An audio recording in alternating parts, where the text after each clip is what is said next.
Well, good morning. We're continuing on with the commentary on the book of 2 Samuel, and we are up to chapter 4. The title for today is King Ishbosheth is murdered.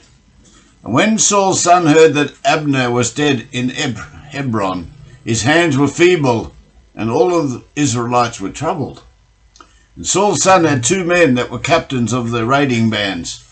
The name of one was Baanah, and the name of the other was Rechab, the sons of Rimmon, a Beerothite of the children of Benjamin. For Beeroth also was reckoned to Benjamin. And the Beerothites fled to Gittim, and were sojourned there till this day. And Jonathan, Saul's son, had a son that was lame of his feet. He was 5 years old when the tidings came of Saul and Jonathan out of Jezreel, and his nurse took him and fled.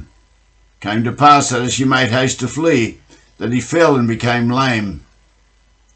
And his name was Mephibosheth, also called Merib-Baal. And the sons of Rimmon the Beerothite, Rechab and Baanah, went and came out about the heat of the day to the house of Ishbosheth, who lay on a bed at noon. They came thither into the midst of the house, as though they had fetched wheat, and they smote him under the fifth rib, and Rechab and Baanah, his brother, escaped. For when they came into the house, he lay on his in his bedchamber, and they smote him, and slew him, and beheaded him. And they took his head, and got them away through the plain of night. Now they really made sure that he was dead. They stabbed him under the fifth rib, then they slew him, and to make 100% sure, they cut off his head. And they brought the head of Ishbosheth unto David to Hebron, and said to the king, Behold the head of Ishbosheth, the son of Saul thine enemy, which sought thy life. And the Lord has avenged my lord the king this day of Saul and his enemies and his seed. When King Ishbosheth heard that Abner's death at Hebron, he was paralyzed with fear, and his people too were badly frightened.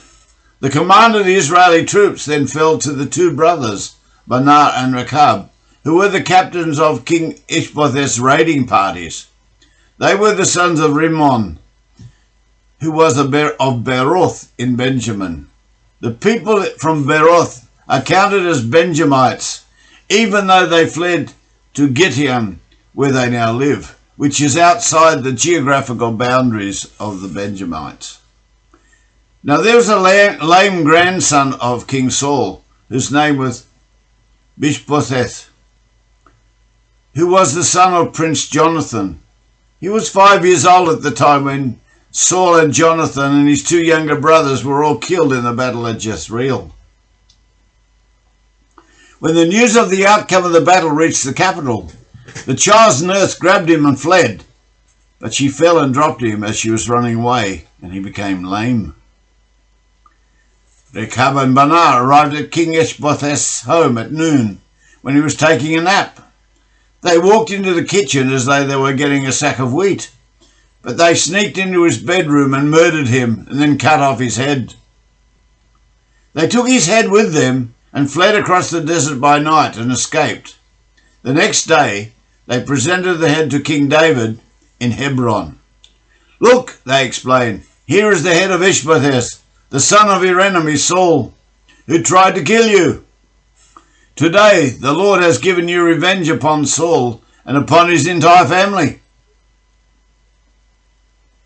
And David answered Rechab and Baanah his brother, the sons of Rimmon the Beerothite, and said unto them, As the Lord lives, who has redeemed my soul out of all adversities. When one come told me, saying, Behold, Saul is dead,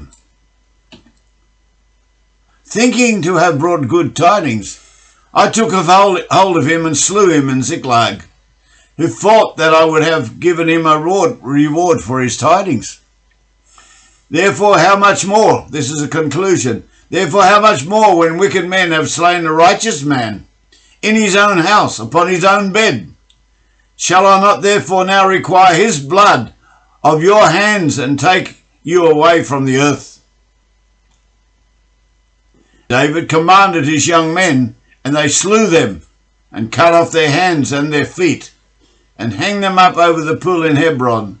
But the head of Ishbosheth was buried in the sepulchre of Abner in Hebron. But upon hearing the news, David replied, I swear by the Lord God of Israel, who saved me from mine enemies, that when somebody told me, Saul is dead, thinking he is going to bring me good news, I killed him.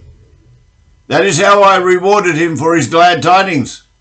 And how much more shall I do to wicked men, who kill a good man in his own house and on his own bed?